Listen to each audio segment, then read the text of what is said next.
God dropped something on me today, and it was a way to make everyone understand just how powerful God's love is.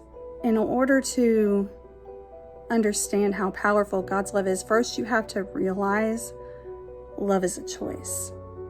In order to understand what it means to love like God loves, you have to understand love is a choice. You see, we're all unworthy, everyone. You may be looking at Christians on these apps and in church, and you may be thinking these are perfect people. These are people who have, they messed up, they came through something, and they came perfect. No, they got where they are because of God's love. They didn't do it on their own. God's love, the choice he makes to love every single one of us every day. You see, there are people who have done horrendous things that has found the love of God. Being a Christian is as simple as loving God and loving others. We've got to stop thinking about love as an emotion.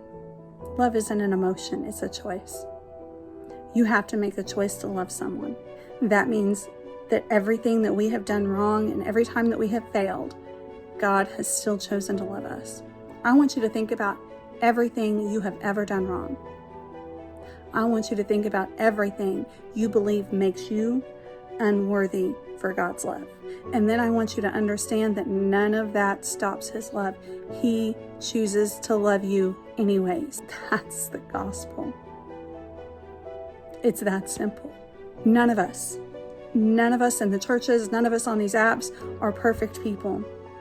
We have messed up. We have made mistakes. Some of us have done really horrible things. And there are people in the Bible that done horrific things that come to know God's love. There are people today who have done absolutely horrible things who have come to know God's love because it's a choice he makes. And once you understand that God chooses to love you where you are, that's different than an emotion that people have, because you have control over it. It doesn't matter what you've done. He loves you. He chooses to love you. He chooses to love me, and I know I don't deserve it. Never discount yourself. You don't have to come perfect, because churches aren't for the perfect. They're for the broken. They're hospitals for the sick who need healed. God's love is so powerful because he chooses to love us when we are not worthy. Think about that.